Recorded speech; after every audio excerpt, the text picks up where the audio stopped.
The garage sat on the corner of Maple and 3rd, a modest single-bay operation with Ryan's Repair painted in fading letters above the door.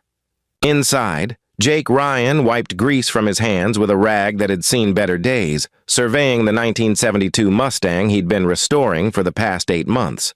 At 34, he'd been running this place for 6 years, ever since his father passed and left him the business along with the mortgage. It wasn't much, but it was honest work. Jake specialized in older cars, the kind that required patience and problem-solving rather than just plugging into a computer diagnostic. He'd developed a loyal clientele of vintage car enthusiasts and people who appreciated that he never charged more than was fair. The afternoon sun slanted through the open garage door, and Jake was considering calling it a day when he heard a small voice. "Excuse me, mister?" Jake looked up to see a little girl standing just outside the garage, maybe 7 or 8 years old, with wild blonde curls and a face smudged with dirt. She wore a gray t-shirt, pink leggings with white stripes, and small brown boots. Most importantly, she was struggling to push a small blue bicycle with training wheels, one of which hung at an odd angle. "Hi there," Jake said, setting down his tools and walking over. "What's going on?" "My bike is broken." The girl pointed at the damaged training wheel. "I hit a rock and it got all bendy." "Can you fix it?" Jake crouched down to examine the bicycle. The training wheel bracket had bent badly and the wheel itself was cracked. He glanced around looking for a parent or guardian but saw no one. "Are you here by yourself?" "No, Mommy's in the car." The girl gestured vaguely toward the street. "She's on a work call." "She's always on work calls." Jake followed her gesture and spotted a dark luxury sedan parked at the curb, windows tinted. He couldn't see inside, but he assumed someone was there. Still, it felt odd. "What's your name?" he asked. "Emma. What's yours?" "I'm Jake. Nice to meet you, Emma." He studied the damaged training wheel. "Well, Emma, I've got some good news and some bad news." "The bad news is this training wheel is pretty broken. The good news is I think I can fix it." Emma's face lit up. "Really? How much does it cost?" "How much money do you have?" Emma dug into her pocket and pulled out 2 quarters and a nickel. 55 cents. Jake pretended to consider this seriously. "You know what? That's exactly the right amount, but I have a better idea. What if instead of me just fixing it, I teach you how to fix it? Then next time something breaks, you'll know what to do." Emma's eyes widened. "You'd teach me?" "Sure, if that's okay with your mom." "Want to go ask her?" Emma ran to the car and knocked on the window. Jake watched as the dark glass rolled down just a crack. He couldn't see much, just a glimpse of blonde hair and what looked like a beige coat. Emma had a brief conversation, then came running back. "Mommy says it's okay." "She says she'll be done with her call in a bit." "All right, then. Let's get to work." Jake wheeled the bicycle into the garage and found a sturdy wooden crate for Emma to stand on. "First rule of fixing things, you need the right tools. Can you hand me that wrench? The one that looks like it has an open mouth?" Emma studied the tool wall carefully, then selected the correct wrench. "This one?" "Perfect." "You're a natural." Jake showed her how to loosen the bent bracket. "See how this bolt holds everything together? When something breaks, usually you just need to take it apart, figure out what's wrong, and put it back together better." "Like a puzzle?" "Exactly like a puzzle. A greasy mechanical puzzle." Jake grinned. "Now this training wheel is bent pretty bad. We're going to need to straighten it or replace it. I might have a spare in my parts bin. Want to help me look?" For the next 20 minutes, Jake and Emma worked together. He let her do as much as she could, guiding her hands when needed, explaining each step. Emma asked 1,000 questions about tools and bikes and cars and how engines worked and whether Jake had always been a mechanic. "My dad was a mechanic," Jake explained as they sorted through a bin of bicycle parts. "He taught me everything, just like I'm teaching you.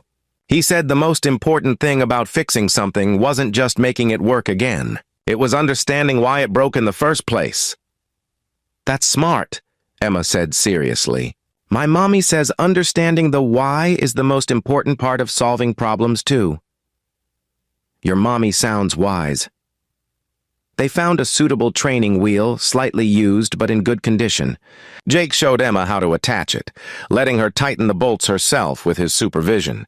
She concentrated fiercely, her tongue poking out slightly as she worked. "There you go," Jake said as Emma secured the last bolt. "Give it a test." Emma pushed the bike forward and the training wheel spun smoothly. She beamed with pride. "I fixed it. I actually fixed it." "You absolutely did. I just pointed you in the right direction." Jake wiped his hands on his rag. "You know what this means? You're officially a mechanic now. That's a big responsibility." "What kind of responsibility?" "Well, when you see something broken, you don't just walk past it. You think about how to fix it.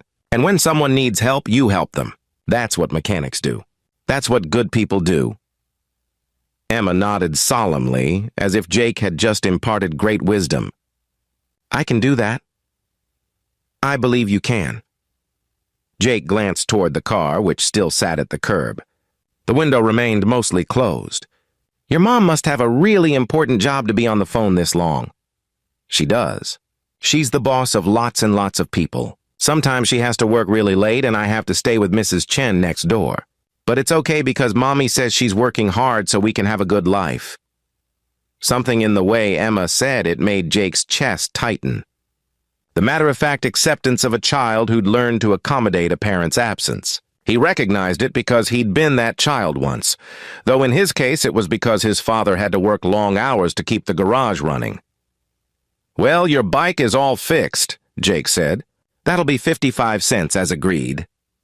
Emma carefully counted out her coins and placed them in Jake's grease-stained palm. He accepted them with the same seriousness he'd use for a $100 payment. "Pleasure doing business with you. Emma, you ever need help with anything mechanical? You know where to find me." "Thank you, Jake." Emma hesitated, then asked shyly, "Can I come back sometime to learn more about fixing things?" "Anytime.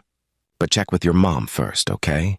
Emma nodded and started to wheel her bike toward the car. Then she stopped and turned back. "Jake, you're really nice. I wish—" She trailed off, then shook her head. "Never mind, bye."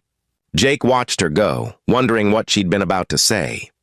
The car door opened and Emma lifted her bike into the back seat.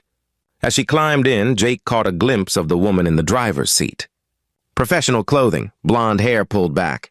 She was looking at something in her lap, probably her phone. The car pulled away and Jake returned to his garage, pocketing Emma's 55 cents. He'd add the coins to the jar on his desk, where he kept small mementos from memorable jobs. The jar held things like the first dollar from a customer, a spark plug from his dad's favorite car, a thank you note from a widow whose late husband's truck he'd restored. Emma's 55 cents would fit right in. The next Saturday, Jake was under a 1968 Camaro when he heard that familiar small voice. "Jake? Are you here?" He rolled out from under the car to find Emma standing in the garage doorway, same wild curls, same eager expression. This time she wore a different gray t-shirt and jean shorts with her boots. "Emma!" "Good to see you. What brings you by?" "Mommy's car is making a funny noise. She says it's probably nothing, but I remembered what you said about understanding why things break. So I wanted to ask you, what kind of funny noise?" Emma made a grinding, clicking sound with her mouth that was surprisingly accurate. "Like that, when she turns the wheel. Sounds like it might be the power steering. Is your mom here?" "She's in the car, on a call." Emma said it without resentment, just fact. Jake grabbed a clean rag and walked out to the curb. The same dark sedan was parked there, engine idling. He knocked gently on the driver's window. The window rolled down halfway, and Jake got his first real look at Emma's mother. She was younger than he'd expected, maybe 35, with sharp features softened by stress. Her blonde hair was pulled into a neat bun, and she wore a cream-colored blazer over a professional dress. She had an earpiece in and was clearly in the middle of a conversation. "Yes, I understand the quarterly projections are concerning, but—" She held up one finger to Jake in a just-a-minute gesture, her expression apologetic but distracted. Jake waited patiently. He could hear a male voice through her earpiece, aggressive and insistent. The woman's jaw tightened. Gerald, I've reviewed the numbers extensively. The market dip is temporary. Our fundamentals are strong. I'm not authorizing a panic response. Her voice was cool, authoritative. We'll discuss this Monday at the board meeting. I need to go. She removed the earpiece and finally focused on Jake. Her eyes were gray-blue, intelligent, and currently exhausted. I'm so sorry. You must be Jake. Emma hasn't stopped talking about you all week. That's me. Emma mentioned your car is making a noise when you turn. Oh, it's nothing urgent. I have an appointment with my dealership next week. Emma insisted we stop by so she could say hello to you.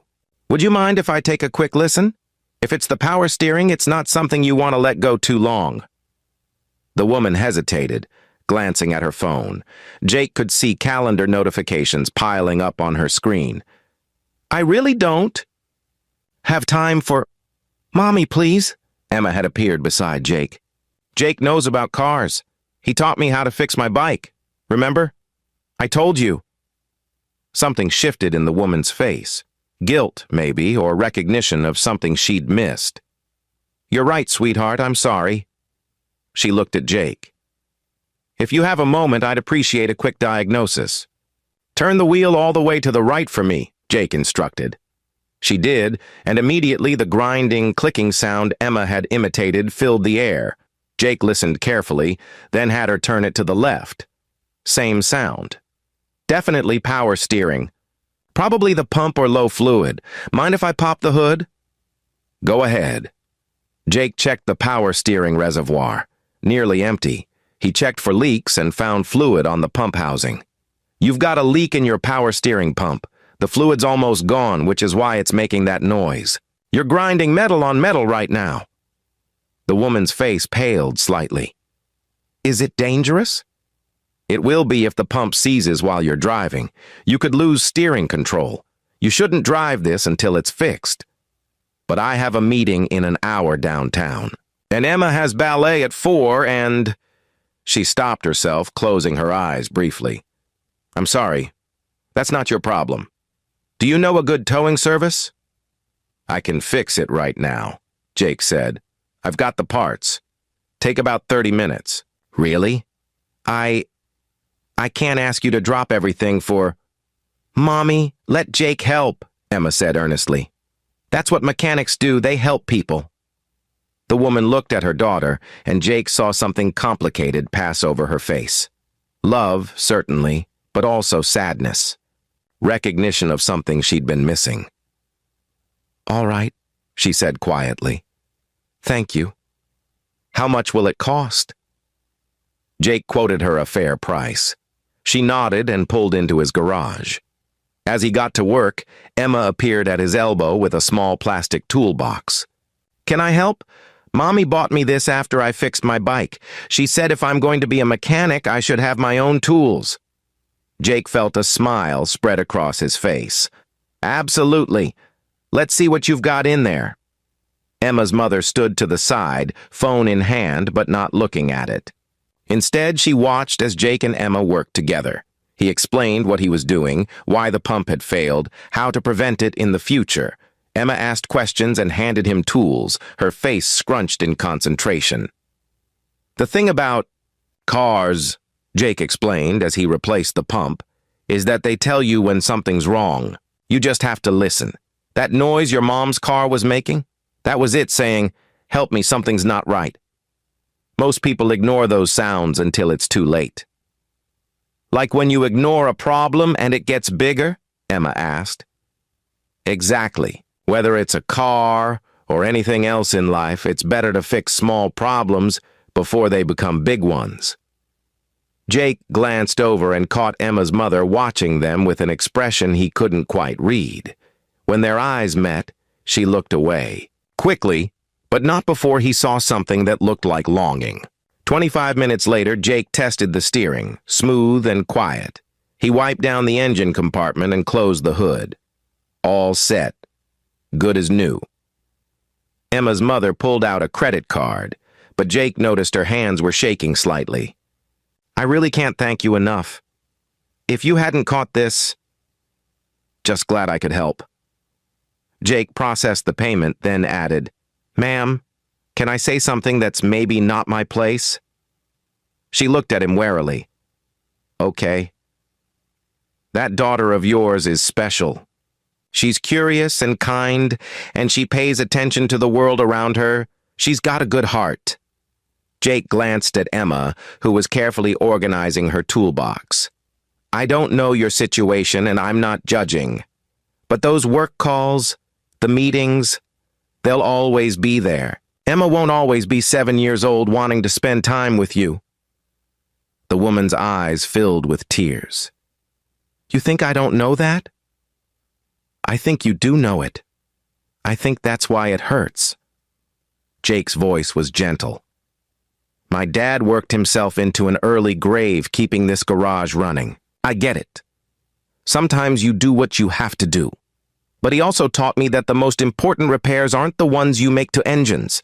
They're the ones you make to relationships before they break." Emma's mother was quiet for a long moment. Then she said, "What's your name? Your full name?" "Jake Ryan." "I'm Caroline Harrison, and you're right, about all of it." She looked at Emma. "Sweetheart, how would you feel about skipping ballet today? Maybe we could go to the park instead. Just you and me." Emma's face lit up like Christmas morning. "Really? Just us?" "Just us, and my phone stays in my purse the whole time." Caroline looked back at Jake. "Thank you. For the car and for the other thing. Anytime." As they prepared to leave, Emma ran back and hugged Jake's legs. "Thank you for fixing Mommy's car. And for teaching me about listening to problems." "You're welcome, kiddo. Remember, you're a mechanic now. Keep your eyes and ears open." Jake watched them drive away, Caroline's hand reaching over to hold Emma's in the back seat. Something about the gesture made his chest tight. He didn't expect to see them again. People like Caroline Harrison didn't usually return to neighborhood garages.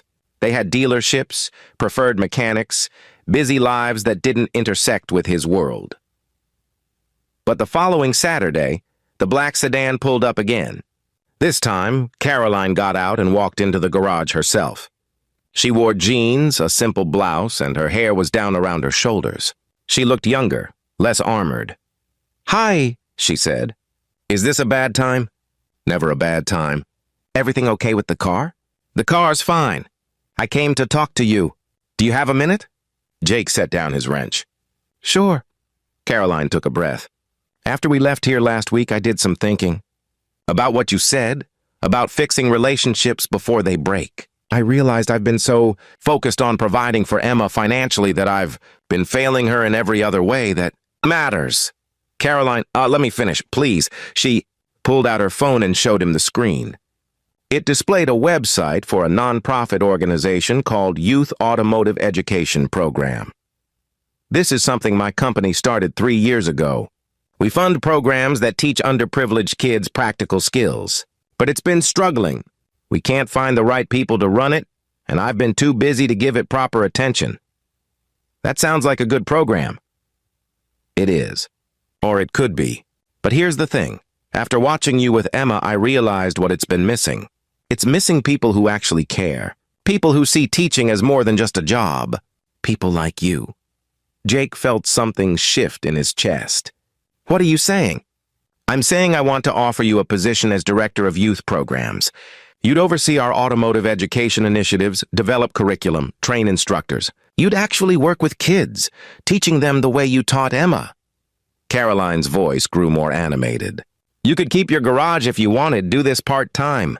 Or we could figure out something full-time. The salary would be considerable. But more than that, you'd be making a real difference." "Why me?" "You don't know anything about me.